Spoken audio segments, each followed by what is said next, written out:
Hello, welcome back to the channel. Today I'm gonna share with you the plugins that I use on every mix and master. I'm also gonna share with you the instruments that I always use on my productions. So I'm gonna start with the instruments. And the reason for that is because I only have 3 instruments that I always use. It doesn't mean that I only have 3 instruments on my collection. I have a huge collection of instruments, but inside of this collection there is only 3 that I always use. So I'm gonna start with a Diva by JonHut. This is by far my favorite synth. The cool thing about Diva is that it offers 5 different types of oscillator. It also offers 5 different types of filters and 3 different types of envelopes, which provides a huge range of sound exploration. Now, I use Diva for pretty much every type of sound, from a bass, pads, keys, plugs, arpeggios, etc. So if you don't have a Diva on your collection, I highly recommend you to check that out. The next instrument that I always use is OBXA by Arturia, which is the analog emulation of the iconic OBXA analog synthesizer. I really love the sound of this instrument, and I pretty much use it for pads, leads, and ambience. And last but not least, the next instrument that I always use is Labs by Spitfire Audio, which is a free instrument. Really easy to use as it only has a few parameters to modify. And I pretty much use Labs for experimental sound and for ambience.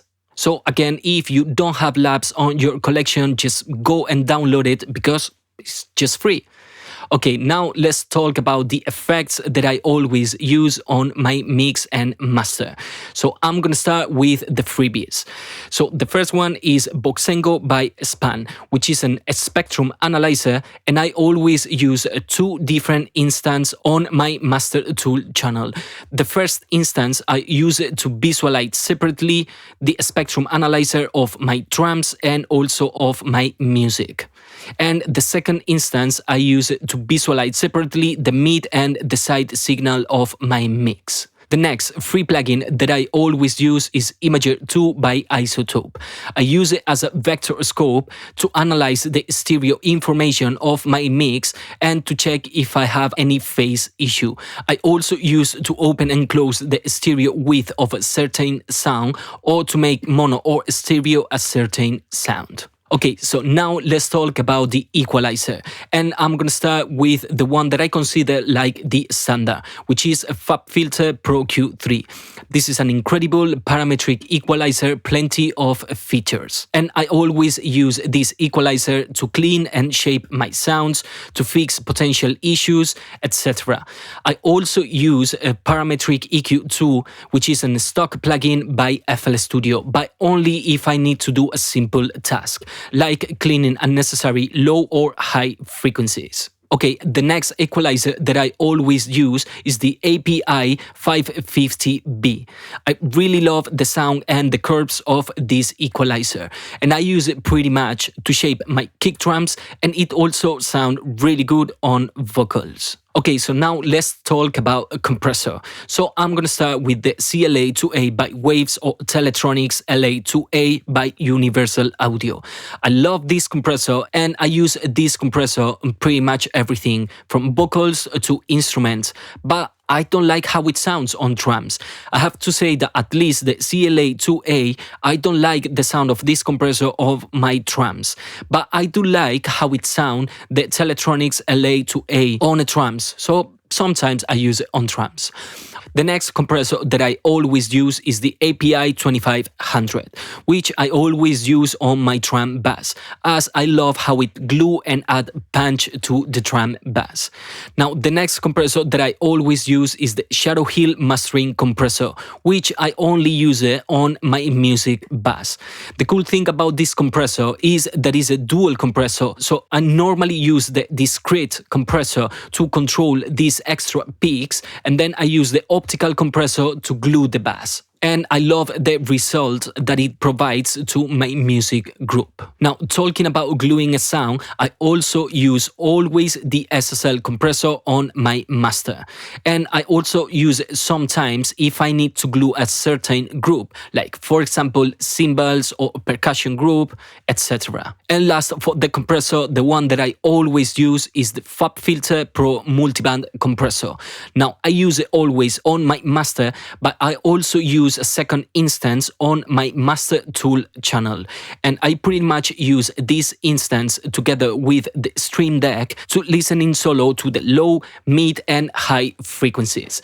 If you want to know a little bit more about how I use Stream Deck or Stream Deck Mobile for a music production, then I'm gonna leave the links of the video on the description below. Okay, and now let's talk about saturation, and the one that I always use is Decapitator by Sound Toys. I love the warmth that it adds to the sounds, and the cool thing about Decapitator is that it have 5 different algorithms for saturation. So Decapitator is my go-to for saturation. Now let's talk about reverb and delay. My go-to reverb is Valhalla Vintage Verb, and I always use 3 different instances of this reverb. One as a room reverb for my drums, the second one as a plate reverb for my music elements, and the third one as a long reverb for specific effects. And just to mention, I always use Valhalla Vintage Verb as a send. Next, as my go-to delay is Delay by Waves. I also use Ekboy by Sound Toys, but just if I want to be a little bit more creative with the delay. But as I'm sharing with you the plugins that I always use, the delay that I always use is definitely Delay by Waves. Now let's talk about a limiter, and my go-to limiter is FabFilter Pro L2. It have plenty of features, and it also have different algorithms for limiting. I love how it sounds, and is the limiter that I always use on my master. And last but not least, let's talk about one of my favorite plugins, which is Shaperbox by Cable Guys.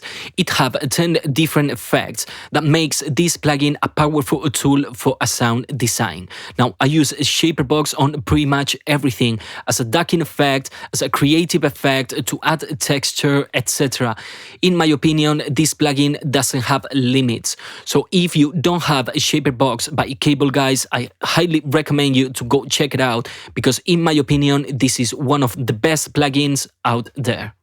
So now that we cover all of the plugins that I always use, I also want to mention 2 stock plugins. And depending of the DAW that you use, I'm sure that you are going to have a similar plugins. So the first one is Fruity Balance. This is an utility plugin to control the volume and the pan. And the next stock plugin that I use is Fruity Candy, which I personally use 2 different modules, the RMS and the peak level, to visualize the levels of my mix.